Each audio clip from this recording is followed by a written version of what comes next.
Holding.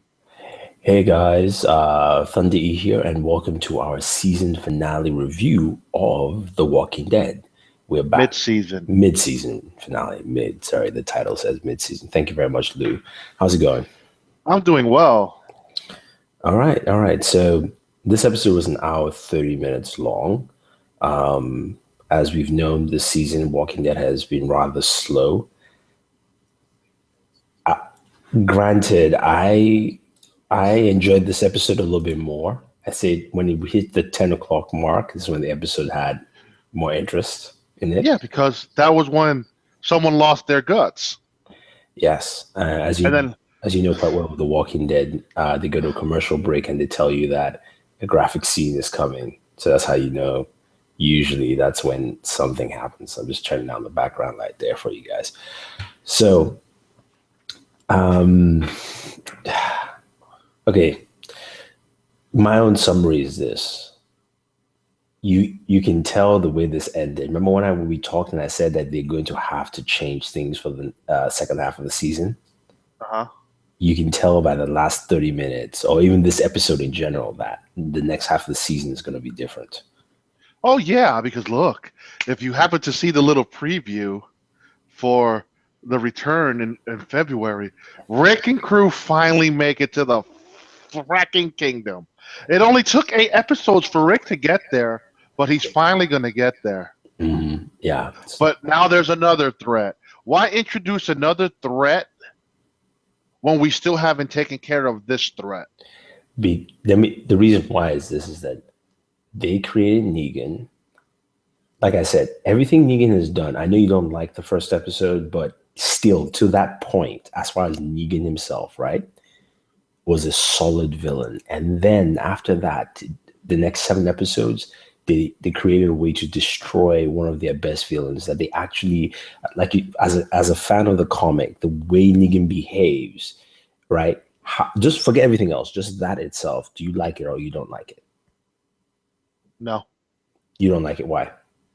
Because he's not the same.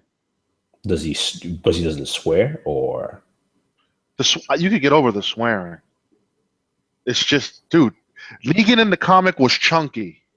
Okay, no, forget that. Scrap. I don't care. He was chunky. He had more bravado. This dude has more bravado. I mean, everybody. Negan does not have bravado. He doesn't have it, and it's not the actor. It's the way they're pacing him. Forget. That's what I'm saying. Forget. I said from last season to the first episode. Maybe again, you're not listening. I didn't ask you for the next 7. All we got from him in last season was 15 minutes. And we got in the first episode. In the first episode, yeah. Let's talk. Oh, here, Rick, go out there and get my axe back. Okay, again, I'm going to ask you this question because for some reason your ears do not like to listen. I say discount you not liking the first episode because you didn't like it for whatever reason. I'm talking about Negan himself. His introduction, the person playing Negan, and what he did in those 2 episodes, to me, set him up as the best villain if they continued it that way. Because he was already better than the governor from just 2 episodes alone. But the reason being he's better than the governor because the television show ruined the governor. But the Negan is also better than the governor in comic books, right? Well, because Kirkman probably evolved his villain. You understand? Between Negan and the governor, there's like a year or 2 difference. I mean, yeah, true. Understandably so. And, I mean, the governor was a good villain on the pages. On the pages, he was a great villain. On the show, he was a mediocre villain. Because for some odd reason, the show wants to dummy down some of these people. Yeah. And they're kind of dummying down Negan. Okay. Over here, look at me. Not the Giants and Cowboys. Look at me. This is the problem with Lou, right? This is the reason why when we're watching Westworld, he didn't understand half the crap that was going on because he cannot do 2 things at the same time. Here's a clear look, guys. Look, TV's right there. I could turn and look, but no. Look where I am, right here. right here. There you go. There you go. Focus. That's you. No, I'm telling you that. Focus. I know you're trying. I'm focusing. He's trying to turn I'm right. He's trying to focusing. turn right. Go ahead. Just turn right. Just look. No, the Giants just scored, so there's no point to turn right. Oh, okay. All right. Bullshit. Mm-hmm. Odell Beckham Jr., I presume. But I mean, did you like the fact that they killed Olivia? No, but she had no purpose, but it was a good person to die. That would at least, in the way the story is going, in the way they created the story, is a good person to kill.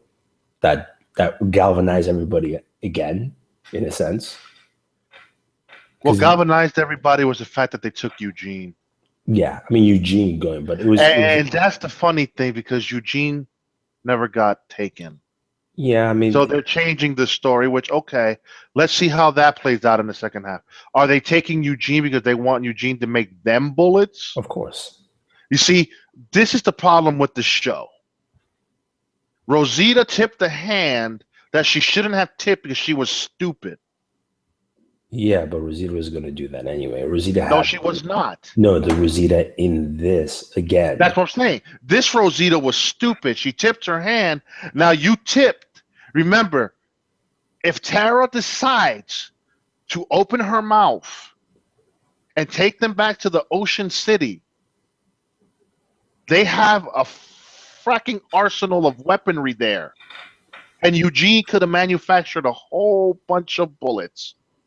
But no, Rosita has to come along because Spencer gets his guts cut out and tip her hand like a dumbass. Well, Rosita doesn't know about Tara knowing about the location of the other city. So, Yes, but she should have just kept it.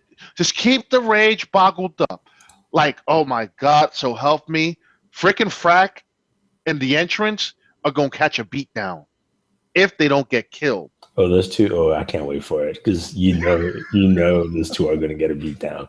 That scene was done because either Rick or that dude is the one who's going to kill them himself.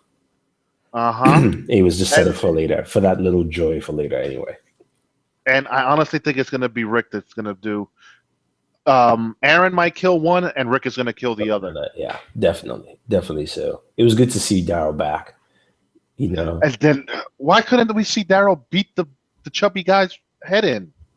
I would have liked to see it. it's fine. I mean, to me, it was more the fact that Daryl got away and he did what he, you know what I mean? Like, it wasn't necessarily about the gore. It was about, he just needed to get that off his chest. Oh, yeah. Yeah. And then the funny thing is, one of my friends, he's going to be pissed off. Because what the show has done, or lack of, is take a very key point in the comic. They could have done it with Daryl, but I've been telling them they're not going to do it with Daryl. Daryl will escape. Which is what? In the comic, Negan takes a character named Holly back with him, kills her, puts her back, a potato sack over her head, takes her back to Rick because they wanted her back. So he brings her back, but she's a zombie. And Rick and crew don't know that. So he was hoping they would have did that with Daryl. No, Daryl is too important for that. Come on. That's what I kept telling him, but he didn't want to listen. I'm like, it won't be Daryl. I could see them taking a character like Olivia, who was mediocre, Yeah, and done that. doing that too. But no. That if they did with Olivia, but I think if they had done it with Olivia, it would be if he went himself the last week instead of going with instead of taking the kid, he just went himself, picked Olivia up, brought her back. By that time, Daryl, the kid, what's his son's name again? Carl, and Jesus then escape. Well, no, see, that wouldn't have happened. Yeah, true. It won't. But anyway, never mind. Carl was always supposed to go there, granted, and then Negan telling Rick, "Oh, your son came and murdered a bunch of my guys." No, dude, he only killed 2 of your guys. That's the blurred line. Oh, he killed 3? Really, 3? You're gonna throw up 3 fingers?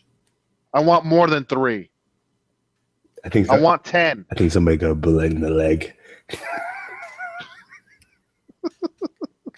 But still, I mean, it's just. I'm glad they're going to the kingdom finally. I'm finally glad to see Ezekiel get convinced. We have to, you. What you saw at the end of this is Rick announcing all-out war. It only took 8 episodes. It only took 8 episodes for this buildup when it could have been done in 3, and we could have enjoyed a lot more action-packed, and we wouldn't be complaining about this show and its low ratings. Yeah, the ratings are quite low right now. I mean, dude, I had more excitement watching the Fast and Furious 8 trailer than I did this fracking episode. The Fate of the Furious. Let's get it right. That name. Let's be real. Okay, I don't even know where they got that name from. Well, because of Dom. Remember, they built it around family, like you said, and now it's. Your little theory at the end might play into fruition. I think so. I think after you said that, it makes sense. I mean, look, Dom would never do it for money or anything. I mean, his character is family, right? So the only one reason you do that is, of course, his sister is taken hostage. Yeah, and he's always preached family since the very first one. Exactly. So there's no other way. And the fact that they needed Jason Statham, I was like, they don't need, but it's fun. I get it. Well, you know he was coming. See, the problem I'm having is they signed a kid from Tokyo Drift to the franchise, and he's only been for a brief second in the previous Fast movie. Are they keeping him on the wraps for this movie? Like he's going to be the wild card? Oh, wild card? No, he's not. He signed on for 3 movies. When you sign up for 3 movies, especially you're that small of an actor, no offense, they use whatever they want to use you. They may not use it. He may never be used. Look, this movie has enough people to be I get used. it, but you know. Look, we have. I mean, Scott Eastwood is in this one as well. I didn't see him. Yeah, he was in the trailer. Yeah, he was sitting. He said something. I can't remember the line. He said they showed him briefly. We have so many people, and my wife is also in this trailer. Charlize Theron. Sorry. Hi, honey.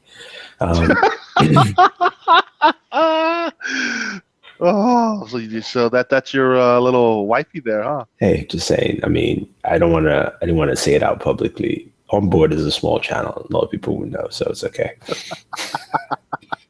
Well, we could derail back to this Walking Dead hunk of junk. Yeah. That's not the Whisperer watching Alexandria. That's that's a different group. Maybe. Yeah, you're probably right. But we'll see. We'll see what happens. The only one thing I'm glad is that it's going to speed up next half of the season. So see, this is the problem with The Walking Dead because it was kind of the same crap last season. Yeah. The first half was slow, then the second half picked up, built momentum. Why are they doing that? Why not just build momentum all the way through and keep going? Hey, it's the way they are. I can't tell you. It's just the way they do things. But anyway, guys, that is it. There's really not much to talk about. If you guys have any comments or questions, leave them down below. Don't forget to hit the like button and also subscribe to the channel. Check out our other videos. We have Comic Crunch, which Lou gracefully handled this week for me. Thank you very much. That was awesome. And you can join us for comic book shows. We will be doing some changes to the channel, and we'll let you guys know about that as we move forward. This week, we'll have a couple of reviews for you. We should have a review for Collateral Beauty, as well as also Rogue One. So we actually will do a Rogue One midnight spoiler talk, if you're up for that, Lou, at that time. I'm always down. I gotta see if Charles is going to be willing to go see it Thursday night. Yeah. If not, oh well. Yeah, but so basically, we'll give you first 10 minutes of our review would be non-spoiler. I'm looking forward to seeing this, man, because and after that, it'll be spoiler zone. All the reviews last night out of the premiere are like, wow. Well, I think I think it's going to be a better movie than.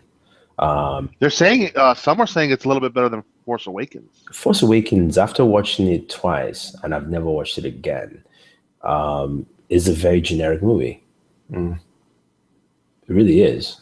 Force Awakens is a beat by beat movie. I'm not saying now before anybody gets all their panties wet. I'm not saying it's a bad movie. Yeah, let them attack you in the comments. Yeah, I'm not saying it's a bad movie. I'm saying that it's a very generic, predictable movie.